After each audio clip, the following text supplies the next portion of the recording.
If it's not Kenny Pickett, the only other option is Shedeur, because I believe he's the best talented quarterback on that roster. Jeff, what's the expectation in league circles on how the Kenny Pickett injury will impact the quarterback competition in Cleveland? It makes sense that Shedeur Sanders should be getting reps ahead of the guy that we drafted 2 rounds before him. Fair. Shedeur is the most talented quarterback in Browns camp. I absolutely do not mind it at all. Kenny Pickett is a first rounder that you traded a 5th round pick for. Kenny Pickett just got finished. Not by a hit, not by a defender, but by his own hamstring during practice. And now the Browns' entire quarterback plan just blew to pieces.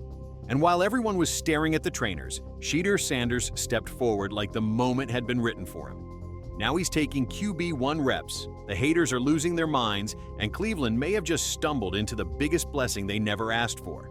But when the guy right over the top of you, let's see if that leg gets bent underneath. So, here's what actually went down.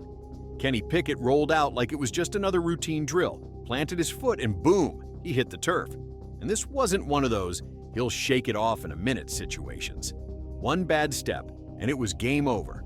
No walk-off, no tough guy limp, just trainers sprinting in and teammates already knowing it was serious before the diagnosis even dropped. Not sign another quarterback in wake of the hamstring injury, so that means this week. Let's be real. This wasn't some precautionary cramp or day-to-day strain. This was a full-on system crash. Word spread fast inside the facility, and it wasn't pretty. Grade 3 hamstring tear, possible tendon damage, and surgery on the table. If you're thinking a couple of weeks off, think again. We're talking 3 months minimum, and even that's optimistic. If the rehab drags, and it usually does with this kind of injury, the Browns might not see Pickett again until December, and by then, what's the point? That's a good way to jump off this starting conversation. Unless you want an injured quarterback. Over the weekend, we got news that Kenny Pickett suffered some sort of hamstring injury during Saturday's practice. He did finish the practice. This is the guy they traded for. The one they brought in for stability, familiarity, the so-called safe option. But before he even made it to preseason, the entire plan fell apart. And while the staff scrambled to figure out what just hit them, Shedeur Sanders was already locked in, calm, focused, and moving like the moment had been calling his name all along. Let's be honest, Shedeur Sanders wasn't in the plan. He was the 5th round extra arm, buried behind veterans, thrown into drills with practice squad scraps and staffers running routes. He wasn't developing, he was being sidelined. Because, after all, they're all part of the Cleveland Browns. He scored a couple of touchdowns on the goal line. And the one thing that I mentioned was the simple fact that. But here's the twist. He never played like it. Every drill they tossed him into, every scrap rep they gave him, Shedeur treated it like a live audition. He wasn't there to blend in. He wasn't there for optics. He was there because he knew what nobody else wanted to admit, that the moment would come, and when it did, he'd better be undeniable. And then, in my opinion, I think that Shedeur Sanders is the best. And now, that moment has arrived. With Pickett down and Flacco's arm stuck in 2012, those extra reps have to go somewhere. And Shedeur is eating them alive. He's stepping into live-action reps against the second-team defense. And guess what? He's lighting it up. I think Sanders will be the first quarterback picked off the board. He should be an excellent thrower. You can't really confuse him. The same coaching staff that barely gave him a glance a week ago is suddenly watching every throw he makes. And the energy? You can feel it shift. The kid's throwing dimes, moving the chains, and commanding the huddle like he's been in the league for years. So now the Browns are stuck in a beautiful little problem they never saw coming. The guy they tried to hide is starting to look like the only one who belongs. I know you drafted Gabriel in the 3rd, but I don't think he's as good as Shedeur. So let's see what Shedeur has and put him out there in that game. I'm 26 years old. He's still extremely young. If he goes out here and plays well, that's a bonus for your football team, and then you have 2 young dudes behind him that you are developing. Joe Flacco going out there, I absolutely disagree with that because he's older, you're not going to win. Let's call it what it is. The Browns' quarterback room isn't a competition right now. It's a full-blown mess. As Joe Flacco's there for leadership and throwback vibes, not to win a job. Dylan Gabriel looks the part, but his timing's off, his reads are late, and he's clearly swimming. Pickett was supposed to be the Band-Aid, the guy to hold the clipboard, run the script, and not lose games. But now he's hurt, out for months, And suddenly that whole plan's collapsing like a folding chair in high wind. And guess who's walking straight into that chaos without blinking? Shedeur Sanders. He was never supposed to be more than an extra arm. He was the insurance plan's backup. The just-in-case everything goes wrong guy. Well, everything went wrong.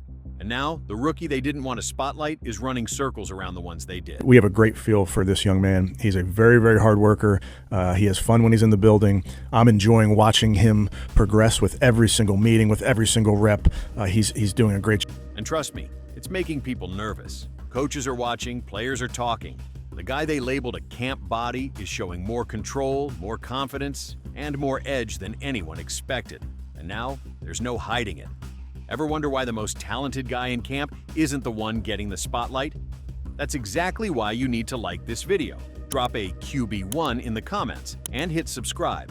Because Shedeur's moment is being buried by politics, and this channel's the only one calling it out in real time.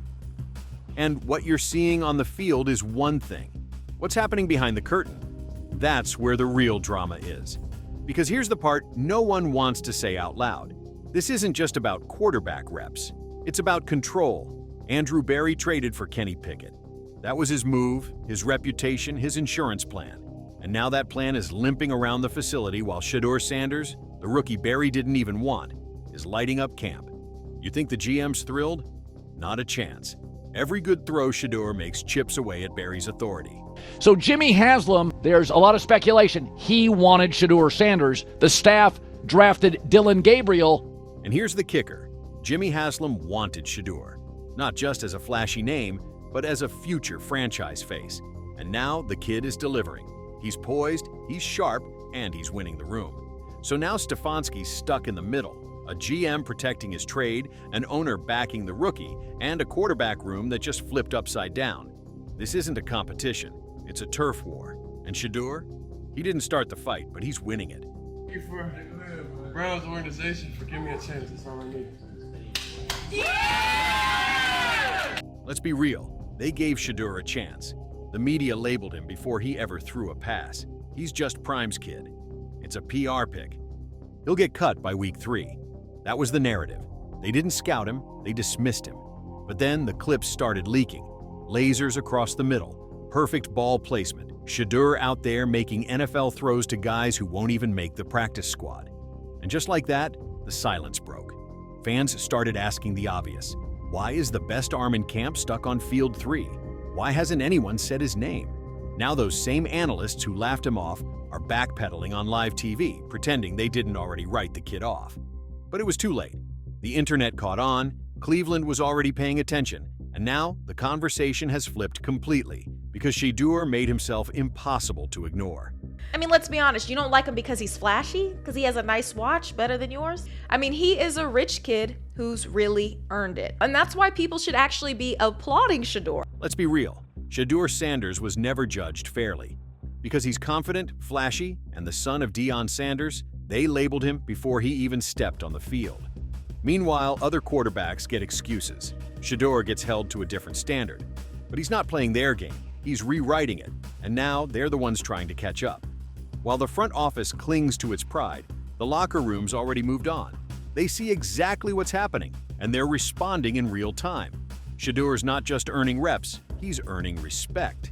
Veterans are sticking around after practice to work with him, linemen are backing him in meetings, and the leadership voices?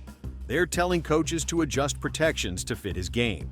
This isn't hype, it's trust, and it's growing fast. People that want to have the opportunity to be at this level, and I'm here, and I'm thankful to have the opportunity, so whenever that is, it is. But it doesn't make me feel down, or it doesn't make me feel...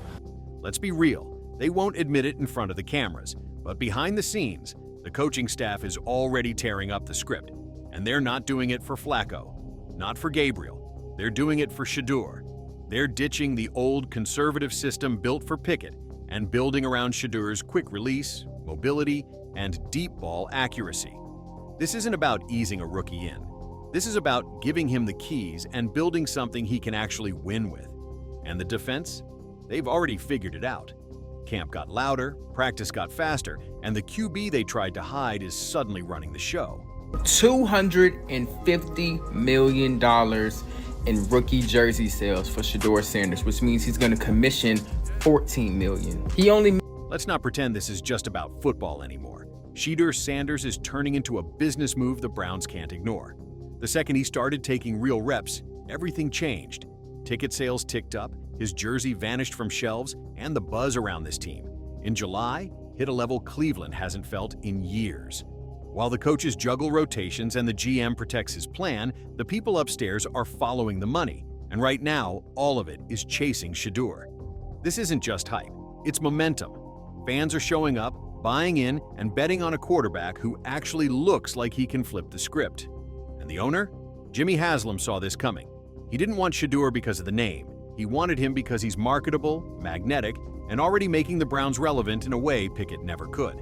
And now with preseason about to kick off, the spotlight is coming whether they like it or not. Shedeur's about to get real reps, real eyes, and a real shot to flip the depth chart on live TV. And if he shows out like he has in camp, the Browns won't be able to hide him, the fans won't let it go, and the QB1 job becomes his to lose.